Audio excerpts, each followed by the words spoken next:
Y bien, estamos ahora con Aurelio Ochoa, ingeniero Aurelio Ochoa, presidente de Perú Petro. Ingeniero, ¿cómo estás? Buenas noches. ¿Qué tal? ¿Cómo le va? Noches, ¿qué tal? Bueno, comencemos brevemente con el tema de lo que podríamos llamar la política petrolera. Le he escuchado una declaración en el sentido de que la idea, el objetivo es multiplicar por 3 la producción petrolera, es decir, la exportación, en buena cuenta, bueno, la producción y exportación, la producción petrolera. Así es. ¿Cómo piensa lograr esto? Bueno, en primer lugar, esa es la intención que tenemos al término del actual quinquenio. Esta administración, me refiero a la gubernamental, no del presidente de Perú Petro.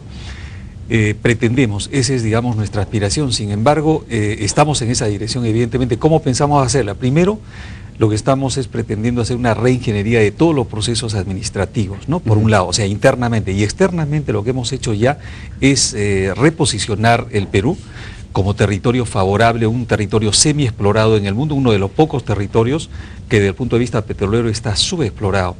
Y adicionalmente lo que hemos hecho, y las agencias noticiosas han tenido a bien acoger precisamente esta campaña, que no le ha costado un solo centavo al fisco.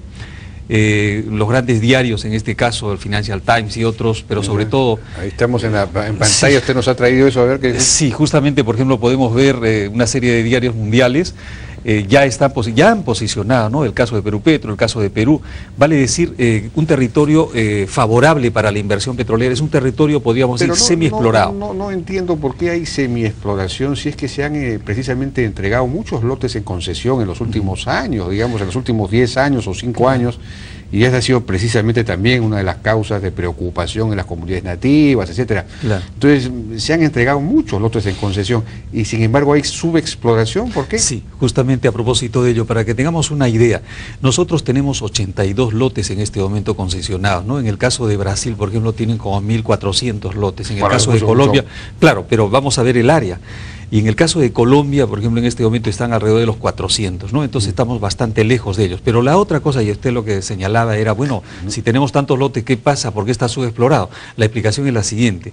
En el caso de Colombia, por ejemplo, ellos en el último trienio han perforado 281 pozos exploratorios, ¿no? Que esa es la única forma para poder descubrir hidrocarburos. Y en el caso de Perú, en el último trienio, 2008-2010, tan solamente 16. Como usted comprenderá, digamos, comparando uno con otro, pues hay una distancia abismal. ¿Por qué? Precisamente por ello, por eso decíamos de que es un país semi-explorado. Ahora, entre otras causas, no solamente es el número de contratos que relativamente es modesto por el momento, o sea, 82, digamos, es una suma no muy grande. Bueno, no, pero está cubriendo casi todo el área. Sí, precisamente a ello. Entonces, ¿qué sucede? A la fecha lo que se ha hecho es un poco diluir la exploración. Vale decir que los lotes son bastante grandes. Tendríamos que tener lotes más pequeños. Por ejemplo, en el caso de Brasil, para que tengamos una idea, ellos en tremendo territorio, como usted lo señalaba, ellos lo que han concesionado son alrededor de 1.400, sin embargo, han concesionado menos de 500.000 kilómetros cuadrados. Nosotros, con 82 lotes, tenemos más de 500.000 kilómetros cuadrados. Y un territorio, lógicamente, hay que lotizar los lotes, entonces. ¿Ah? No, lo que vamos a es optimizar el territorio, que es totalmente distinto. Pero sobre todo, lo que vamos a hacer es que las empresas tengan una administración amigable, que no haya obstrucciones como en este momento, por ejemplo, ocurre con los estudios de impacto ambiental. Tenemos el caso increíble que hay estudios de impacto ambiental que no se aprueban desde enero del 2008, fíjese. Entonces eso, por ejemplo, tiene...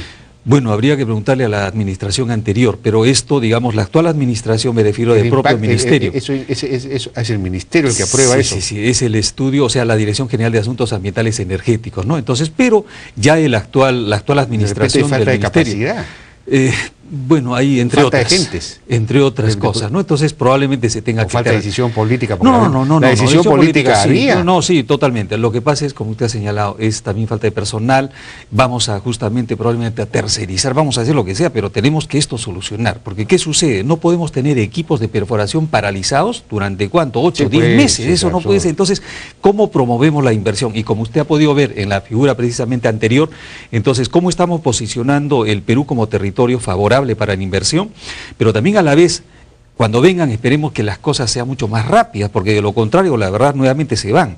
Y lo que estamos viendo que, por ejemplo, muy pocas empresas grandes las tenemos en el Perú en este momento. O sea, no hemos atraído, lo que significa que no somos muy atractivos. Pero también es cierto que se ha hecho más complejo el procedimiento de estudios de impacto ambiental. Las consultas son mucho más profundas que antes. Y ahora hay una ley de consulta previa, además, que me imagino que va a digamos, el efecto neto va a ser aumentar la cantidad de consulta y de trámite que se va a requerir, ¿no? Sí, yo diría, fíjese, en el caso de hidrocarburos sí se ha avanzado, o sea, más o menos no es el caso de la minería, que es totalmente distinto, ¿no? Y por todos los problemas que hemos visto. En el caso de hidrocarburos muy pocos problemas han habido, felizmente. Sin embargo, han habido, ¿no? Y lo que ahora tenemos que hacer con esta ley de consulta previa, que precisamente ya Perupetro había estado avanzando, trabajando con las comunidades nativas, en fin, entonces ahora lo que tenemos que trabajar es multiplicar por 5 ese esfuerzo, de tal manera que precisamente, como dice la ley, sea el Estado el que haga la consulta, ¿no? Entonces, felizmente estamos en esa dirección en este momento, de tal manera que más bien, como hemos establecido inclusive 5 oficinas regionales, entonces nos van a ayudar bastante en esta focalización precisamente de la consulta. Ya tenemos 5 oficinas regionales precisamente en las áreas donde está la exploración petrolera en este caso, entonces lo que hay que es fortalecerla, o sea, todo el esfuerzo tenemos que tratar de dirigirlo hacia eso. Yo pienso que en el caso de la consulta previa, para el caso del área del sector hidrocarburos, me parece que no es la problemática que hay para otros sectores tipo minero, pesquero, en fin, ¿no? Entonces me parece que yo lo veo con optimismo, o sea, no va a ser un obstáculo. Pero otro problema, bueno, problema desde el punto de vista como uno lo vea, ¿no? Pero es que ahora Petroperú quiere ingresar a producir también. Entonces, ahí sí va a tener usted problemas con la lentitud, porque me imagino que Petroperú pues no es una especie de elefante. No, es decir, esa es la concepción que hemos tenido en general, y yo también, digamos, he pertenecido a Petroperú en mis años mozos. Sin embargo, yo pienso que... Tiene usted una nostalgia. No, bueno, de todas maneras tengo nostalgia por Petroperú definitivamente, pero digamos, me parece que la nueva administración es totalmente profesional, o sea, en ese sentido me parece que, digamos, ¿pero qué sentido tiene que Petroperú ingrese a producir? Si hay precisamente un montón de empresas que pueden dedicarse a eso, ¿para qué queremos que Petroperú entre a producir? Bueno, pero también la otra repregunta sería, ¿y por qué no? ¿Por qué razón? Digamos, en este caso ellos compran, por ejemplo, el petróleo que ellos en la misma refinería, y en la puerta de la refinería están los lotes petroleros, como usted sabe, y compra el petróleo pues 85, 90 o 100 dólares el barril, ¿no es cierto?, pudiendo ellos producirlo. Fíjese, no estamos hablando de exploración, estamos hablando de explotación del recurso, es decir, ya cuando se ha descubierto, o sea, el riesgo es prácticamente cero, ¿no es cierto? Entonces, si puede proveerse, pero estamos hablando de los lotes que vayan a fenecer en su momento, no ahora, o sea, no va, digamos, a ingresar directamente, sino cuando fenezcan los contratos, ¿no? Entonces allí se va a asociar definitivamente con privados, ¿sabes? O sea, por esa parte no hay absolutamente ninguna duda. Pero, en todo caso, lo que había que preguntarle es a Petroperú, porque al final pertenezco o represento en este caso a Perupetro y no a Petroperú, pero sí Perupetro va a calificar evidentemente, digamos, como una empresa, porque tiene la espalda financiera, tiene la parte legal, lo que le falta es la parte técnica, que evidentemente tiene que ser los últimos 5 años, entonces ahí puede asociarse con Unipetro, que es una empresa muy eficiente, en este caso de la Universidad de Ingeniería, entonces puede, digamos, hacer sinergias, pero como decíamos, para poder asociarse luego con el sector privado.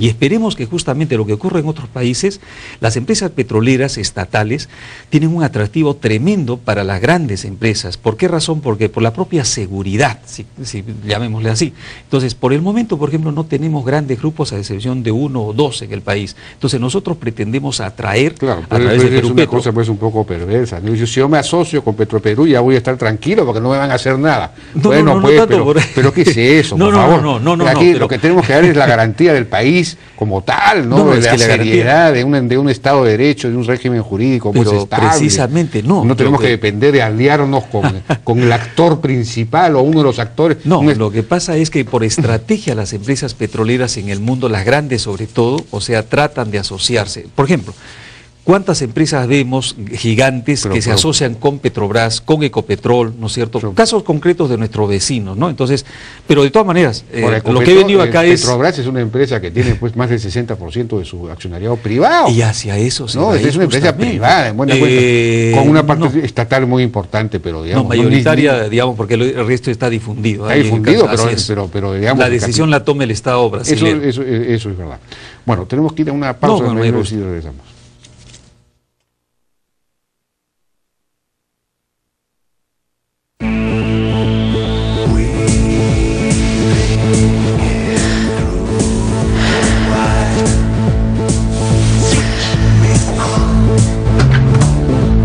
The Secret, Antonio Banderas. Descubre el nuevo concentrado de seducción, The Golden Secret. Lo mejor de la vida es disfrutarla.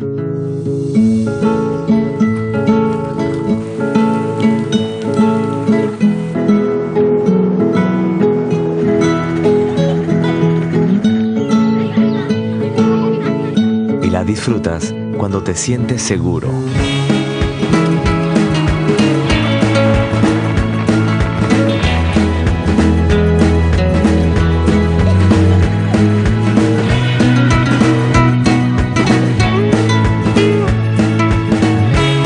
La vida con absoluta confianza. Aseguramos todo lo que es importante para ti. Vive Pacífico.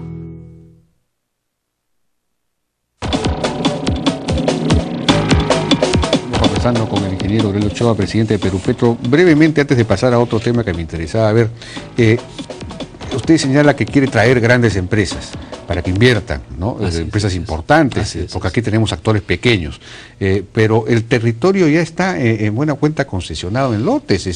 ¿Dónde van a entrar los nuevos? Podemos ver, por ejemplo, en el mapa que hay lógicamente sectores todavía que están por concesionar, yo diría más de un 50%, en consecuencia lo que se ha concesionado. ¿Más de un 50% falta por concesionar? Sí, todavía falta concesionar. Ya. Entonces, ¿qué pasa? Tenemos evidentemente una serie de lotes que todavía están, digamos, para concesionar. Y lo que es más, habría que tener en consideración, los actuales lotes van soltando áreas cada cierto tiempo, cierto periodo. Entonces, eso también hace que tengamos otras áreas disponibles. O sea, aparentemente es cierto lo que usted dice, da la impresión, pero fíjese ese mapa, por ejemplo, ya nos está mostrando que hay áreas libres, pero hay otros mapas que a veces, digamos, confunden y da la impresión que efectivamente hubiese poco. Eso es cierto, eso es cierto. Y por eso que estamos haciendo, ¿qué cosa? Estamos actualizando todos los mapas de tal manera que en nuestra página web están, por ejemplo, y seguramente cualquiera que pueda ingresar, entonces verá que hay una serie de áreas libres, y eso es lo que justamente estamos tratando ahora de promocionar en los avisos que usted ha visto, ¿no? De las agencias noticiosas, en fin. Entonces, ¿qué pasa? Ahora, si nosotros mostramos esa figura de que es un país atractivo para la exploración, vamos a... Y lo que es más, tenemos ahí un ejemplo, el caso último de Talisman, ¿no? Hay una empresa que ha encontrado petróleo, esa es una cosa interesantísima. Pero muy pesado, muy pesado. No lo pueden ni transportar, pesa tanto que no lo pueden ni transportar. No, lo que pasa, la sorpresa precisamente en el lote 64 en frontera con el Ecuador, ¿qué ha sucedido? Ha encontrado un petróleo, fíjese, entre 36 y 39 grados AP, es decir, ligero. O sea, no, sí, esa es una noticia que ha sido dada a conocer hace un par de semanas en la última reunión de empresas petroleras justamente que se ha realizado, y ahí estuvo el primer ministro, el ministro, etcétera. ¿Cuántos barriles será eso? La producción inicial será 9.500 barriles, pero en su cúspide estará en 50.000 barriles diarios. Eso es más de la mitad de lo que estamos produciendo ahora. Efectivamente. Bueno, esa es, por ejemplo, una buena noticia que el mundo ya lo conoce en este momento. Que fíjese, eso es una noticia que usted está dando. Y tenemos acá precisamente, fíjese, ese es el lote 64. ¿Podemos pasar la siguiente? Ahí está ubicado, la siguiente, por favor. Ahí está ubicado, por ejemplo. Ese es un pozo bastante profundo que por primera vez está tocando, son los suches, ¿no? Entonces está tocando terrenos que no habían sido todavía explorados. Es el pozo más profundo que tenemos en este momento en la Amazonía. ¿Está tocando cosas profundas? Sí, o sea, ¿qué sucede? Que digamos, son horizontes que todavía no habían sido explorados. Entonces esto nos permite abrir un panorama tremendo. Debe ser por eso que hubo un temblor hace poco en Pucallpa, cerca de Pucallpa. No, esto ha sido le ha dado cosquillas a la tierra. No, esto ha sido tiempo atrás, o sea que no tiene ningún efecto. Más bien lo de Nueva York seguramente se ha repercutido porque ha sido el mismo día. Eso puede ser. Pero una cosa, usted quiere atraer actores inversionistas y empresas importantes para y crear un clima atractivo para eso. Sin embargo, al mismo tiempo se está, digamos, generando un curso de eventual colisión con los inversionistas del lote 88, ¿no? Porque se quiere que se levante la garantía, y levantar una garantía pues no es un asunto tan fácil, porque esa garantía, si se la levanta, va a repercutir sobre las propias empresas, porque ¿quién va a asumir la garantía? Entonces obviamente no es viable. ¿Cómo van a resolver ese problema? Bueno, en primer lugar hay una ley preexistente, la 19733. Esta ley data del año 1999, es decir, antes de la suscripción del contrato. Y en esa ley, con todas las modificaciones que hubieron en el gobierno del señor Toledo, lo que se ha mantenido incólume es, como no podía ser de otra manera, la prioridad del mercado interno, o sea, para poder exportar tiene que previamente cumplirse con esa premisa. Esto ha sido dado antes del contrato. Entonces, el contrato de Camisea definitivamente está sustentado, ¿no es cierto?, legalmente sobre esa ley preexistente, o sea, no estamos pretendiendo que se modifique después. Posteriormente otra ley... O sea, que lo que está usted señalando es que el contrato quedaría, digamos, implícita o automáticamente derogado por el hecho de que contradice a la ley. No, absolutamente, no. Entonces, lo que pasa es que simplemente por el momento no se estaría cumpliendo con esa premisa que señala la ley. ¿Cuál es? La de abastecer previamente para hacer una exportación. Pero eso que tiene implica que haber, en términos del contrato, diga, de decir...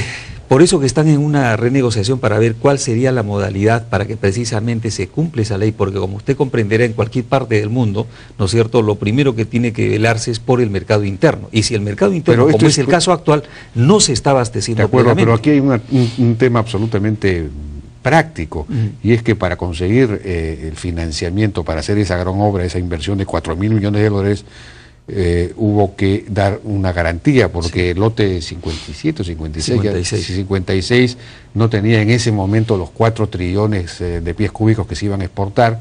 Se supone que se van a encontrar ahí mismo o en otros lotes, y entonces se tomó como garantía 2 trillones de Camisea. 2.5. 2.2, ¿no es? Bueno, no, 2.5, bueno. Entonces, levantar esa garantía supone que las propias empresas tendrán que aportarle la garantía a dónde va. Alguien tiene que dar la garantía. Sí, pues. Bueno, le paso a los que en el caso del mercado internacional de petróleo se estila, ¿no es cierto?, levantar ese tipo de garantías simplemente con fianzas bancarias, que pueden costarle pues el 0.5%, digamos, del monto que represente esa reserva. Entonces es fácil cuando hay decisión. Entonces eso sí es factible y eso se produce en el mundo petrolero, o sea, es una cosa muy común. ¿Ah, sí? Sí, sí. Ah, bueno, pero entonces estarían buscando esa solución. No, yo diría, eso corresponde a ¿Quién está negociando?